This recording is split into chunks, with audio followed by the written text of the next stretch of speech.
This is your good friend Colette. Today I will talk a little bit about some of the earliest influences of Christianity in Georgia. So, Georgia actually is very interesting in that it is the crossroads of North and South, East and West, and was very much incorporated into the cultural atmosphere of the Bronze Age, Iron Age, and classical Mediterranean world. Meaning, they had a lot of influence from the Levant from a very early time, and that includes, these Jewish kingdoms. Jews actually had a very high level of prestige in Georgia, being that in the classical period, to be a Jew was almost to be aristocracy of itself, to be royalty. Because in Palestine, at that time, under Roman occupation, still the vast majority of people were polytheistic. And the part that made up Jews, actually, Jews proper, as we understand them, not ethnic Jews, but practitioners of the Jewish religion with the laws of the Torah, laws of Moses, etc. These were simply an aristocratic and religiously, prestigious class in a sea of very ordinary polytheistic people who practiced some combination of the indigenous Canaanite religion and Hellenistic culture, as the Hellenistic culture was introduced into the Levant by Alexander the Great.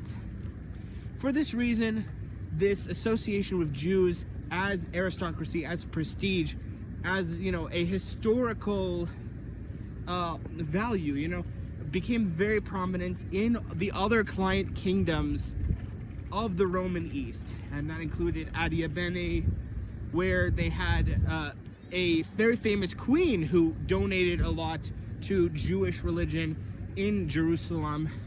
We have, influence in Edessa, influence in Osroene, in throughout the Roman East, and in Georgia, which was then Colchis, like Iberia, and Kartli, which was Roman vassal states at this time, Roman occupation at this time, had a lot of respect for Jews as a local elite that was just higher than normal people, elevated above normal people.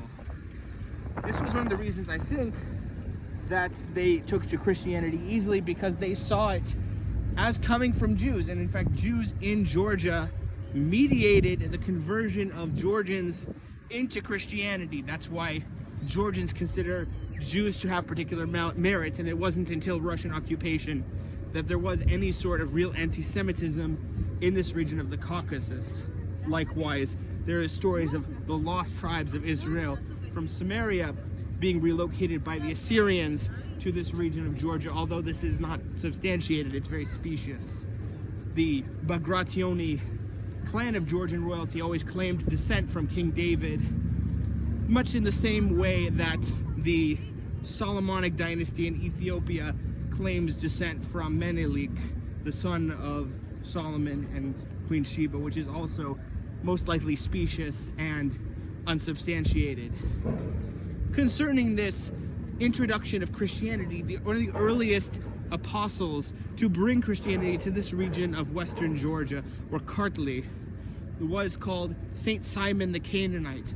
But it's not really the Canaanite, it's from An. It means very enthusiastic, very zealous. Nowadays, usually they translate as Simon the Zealous, or Simon the Cananian, which is not related to the Canaanite ethnic group that made up the indigenous population of the Levant. And the Zealots, these are also called Sicarii. These are extremists, these are Jewish independence people that were willing to murder anyone who they saw as collaborators with the Romans, whether they were Jewish or anything. They did not have any friends from outside their sect. So Simon was with this group, but as many people who are radical in one sense can become radicalized in another sense, this political, violent radical found himself radicalized in another way into a religious cult, the Christian religious cult, by which he turns his zealousness for political violence into a zealousness for spreading the gospel. And As a part of this, he traveled to areas of the Persian Empire or to the Caucasus, finally ending up in this region of Kartli, or modern Ajara, and in where he was attempting to convert the local population, and also in Abkhazia, where you still find the staunchest polytheists in the entire Caucasus region. Even today in Abkhazia, 5 to 8% of the population directly identifies as pagan. Some of them even say in Abkhazia that Abkhazian is 80% Christian, 20% Muslim, and 100% pagan. Because despite the introduction of Christianity and Islam into this region of Abkhazia, the cultural influence of paganism is extremely deep in Abkhazia, to the extent that they have immense superstitions about it. Like when the Soviets had planned to were attempting to demolish the temple of the Abkhazian sun god, he fell off the side of a cliff. Another one comes, we're gonna make plans to demolish this shrine, off the side of a cliff. Make this plans, suicide. That this association with the gods, the old gods, even among Christians and Muslims, that they have immense power and they pay them homage and respect today in Abkhazia. So this is where Saint Simon, the apostle, the zealous, he met his end because he refused to pay homage to these sun god of Abkhazia. He was put to death and became the earliest martyr of Christianity in the modern day state of Georgia.